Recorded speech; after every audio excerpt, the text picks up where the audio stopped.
บัดนี้เดี๋ยวเบิ่งฟ้าเป็นคืมขนองเบ่งบังโบดแสนสาโลดหัวใจ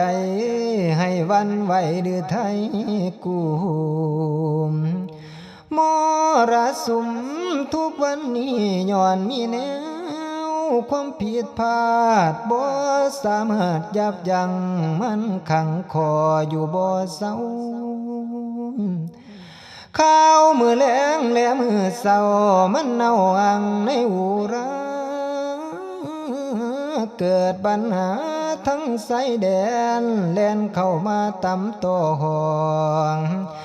ทางทรงโบกุบนกำเมืองแยงดอกบัวบานคำ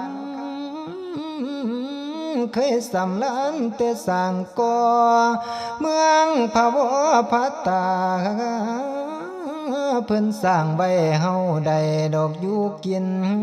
เพื่อนแผ่นดินท้องถิ่นนี้คือสามเหลี่ยมมรกตมีทั้งลาวทั้งไทยพร้อมเขมรสายแดนกาหารความสัมพันธ์ทุกวันเมื่อมาตกเป็นข่าวลือทั้งเฟซไลน์เพื่อนออกข่าวมีเสียงสั่นเสียงยาวเข้ากันแต่ละมือถือเป็นเรื่องใหญ่มาคันให้ทุกคนติดตามเรื่องสำคัญบ่แม่นคอยบ่แม่นเรื่องน้อยสายแดนพูนเข่งตึงอยู่กันคนละกรรมตามคงเขตของไผมันแนวเขตแดนนั้นติดกันสิบันหอนในมีเลือห่างประเทศใกล้เคียงกะคงอยู่หลายห้อยปีต่างคนกะต่างอยู่สร้างมาคู่เข็นขาพ่อปานบาบ่แม่นแนวหลักเขตแดนมีอยู่แล้วพื้นแผ่นดินถิ่นไผมันสิ่งสำคัญคือความจริงมาสร้างสิ่งให้มีเรื่องคันคุณเครื่องหรือมองใหม่มีแนวไหลคอยว่าแน่เด้อ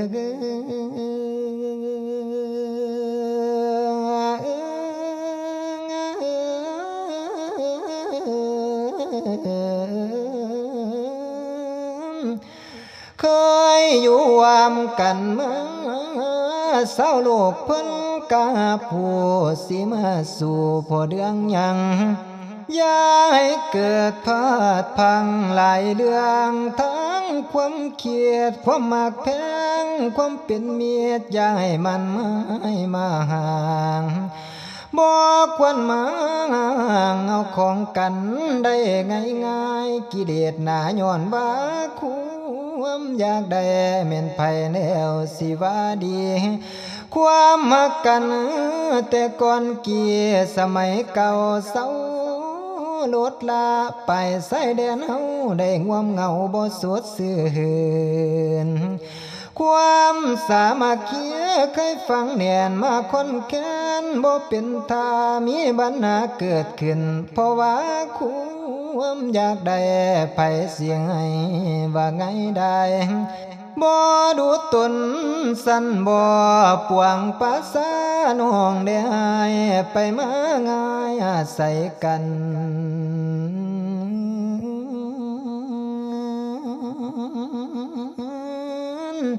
มีหัวมันได้เหตุหอนก็คำไปขายข้าสั่งสิมาตัดสองวนทางหลวงให้สิ้นที่เขตสายแดนเคยได้เที่ยวไปมาตั้งแต่เกีย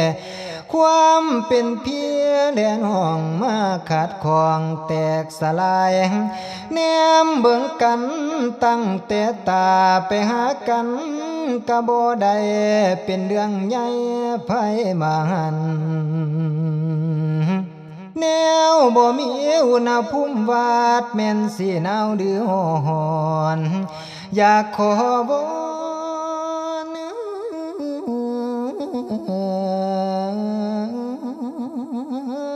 ยังทาน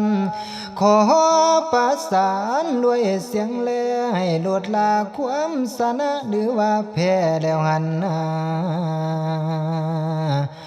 เข้าใส่กันเด้อโยม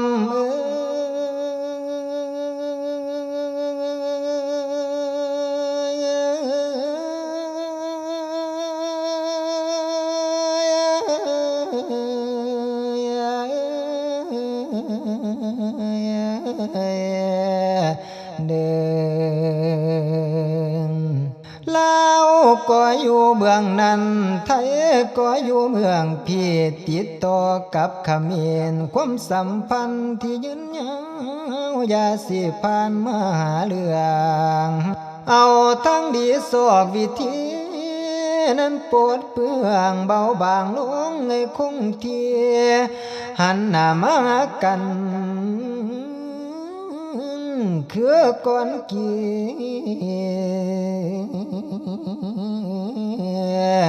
คันทำดีมีแต่คนนั้นยุกยองส่องบกนานได้สาไก่เด้อศรัทธา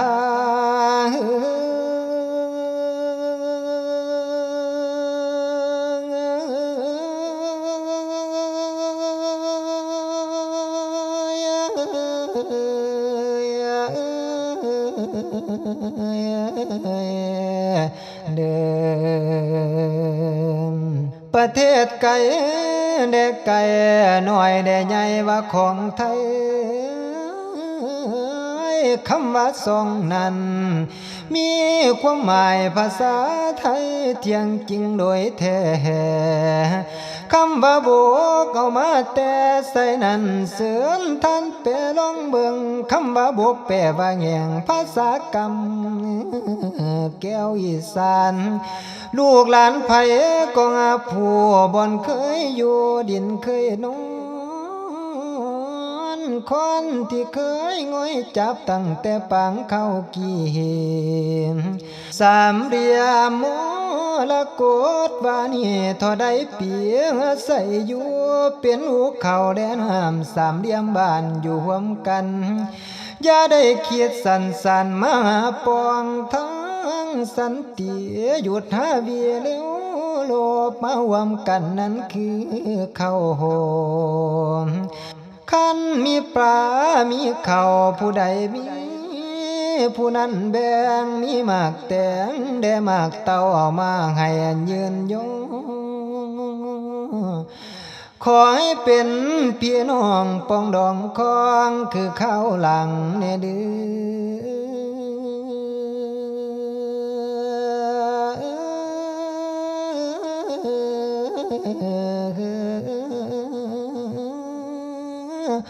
ปล่อยวังความสิงสังอย่าได้เก็บเอาไว้เห็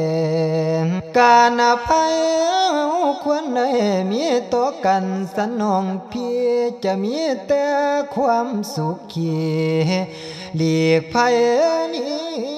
ที่ลูกไม่มี